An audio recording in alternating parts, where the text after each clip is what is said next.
How's it going, everyone? Day 17 of backtesting every day for 2025. We have the commodity market of corn, the corn futures market. Let's jump right into this one. I'm going to come up with a short strategy using the CMF divergence indicator.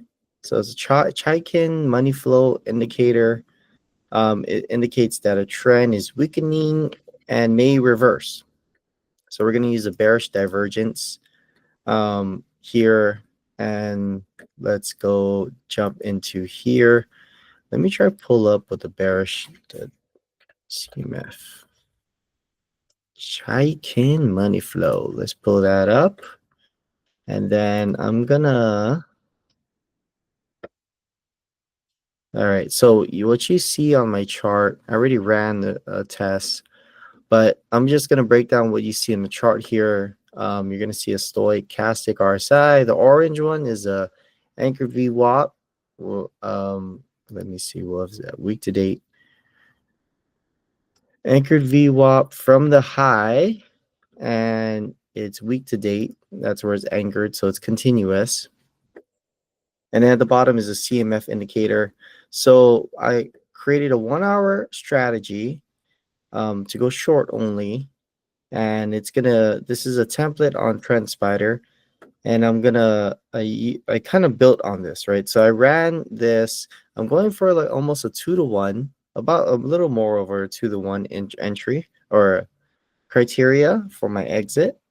And this is what it came out with for just the simple template that I'm using from TrendSpider, the CMF divergence bearish template. I'm assuming, let me see, if it's price close greater than close and CMF 20 is less than. So it wants to see a drop in the indicator, I believe.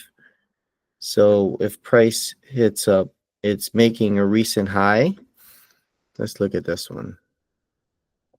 And it gives me a reason to get in. I guess he wants to see the indicator go lower, and it'll trigger and it'll go here. So I'm using that template.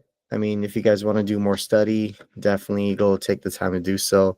2-to-1 right now, it's producing a negative 5.6 net performance, 30% win rate, 228 positions taken, max drawdown 29%. So it's not a great looking strategy so far. 10 trades a month on this 1-hour chart. So reason why I have the RSI and the anchored VWAP up as well is because I want to try to see if I can make this a better strategy. So what I did was, like, let me introduce the anchored VWAP, and I would just want to see the price close, right?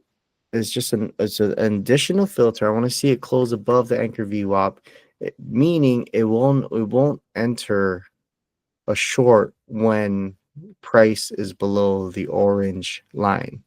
If you see here, it only enters. See, we shouldn't get this entry. Okay, so I'm gonna run it again, and let's just see what the performance does.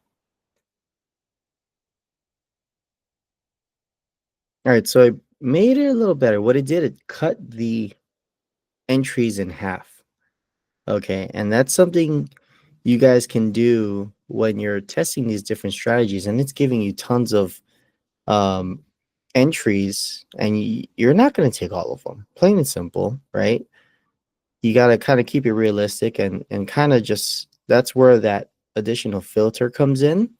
So you can kind of add another criteria, a layer of telling the system to give you a signal to enter. Okay, so max drawdown went down a lot. Okay, but we're still not profitable. I mean, our reward to risk went up 2.6, but we still have more losing than winning. Okay, our strike rate is the thing that's bringing us down.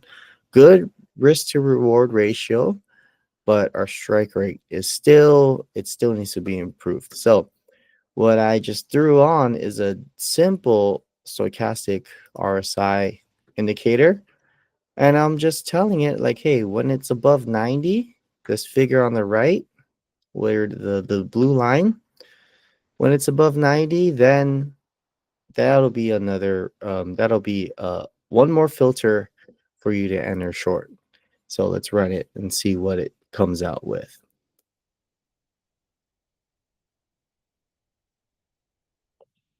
All right, so we are at a -1%. Our win rate's finally above 30%, so we're sitting at 33%. Max drawdown went from 29% to -6%. So we are definitely heading in the right position, the correction, the right trajectory at least for creating a sort of successful um what do you call it, strategy over the long period. Now this is 3.5 years of backtest, which is a good amount of data. 45 positions though, so that means about 2 trades a month. It's being kind of picky, it's really picky on the types of entries. Um, what we want to look for, I mean, our reward to risk ratio did go down a bit, but it's still a healthy almost 2 to 1. Um, Max drawdown is in a good, it's a decent area. Now it's a matter of like, how do we bump up the win rate or increase the risk to reward ratio that will get us over that negative 1.0. And so what we maybe if we try this, bring this up to 2%, take profit, and let's just see what happens.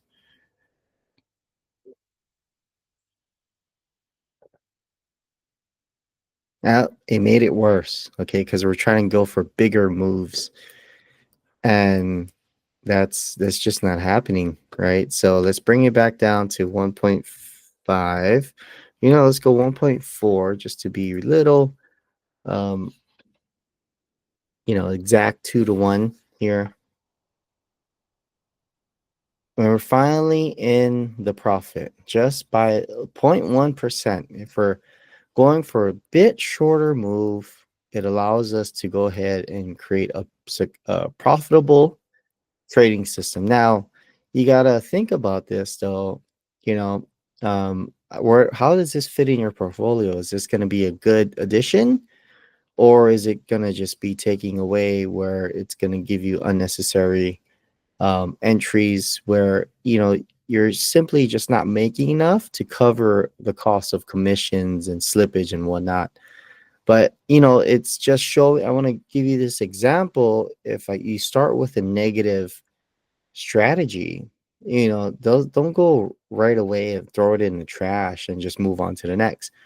There's ways to build upon, there's ways to add different filters and do different things to go ahead and give you some better numbers, of course. I mean, this is where trade ideas start. This isn't ready to go live, right? I just want to tell you guys that this is just you're getting a trading idea, and you're testing on a specific market, and you're trying to see if there's simple adjustments that you can do to not keep it really refined but still keep it somewhat nimble, so that you guys can, this is the research part, right? You don't want the system to have 20 different rules or 20 layers of filters in order for you to get in one position. It just makes it a little bit harder. So that is the back testing day 17 for you guys. Back testing 365, corn short, and we were able to make it profitable.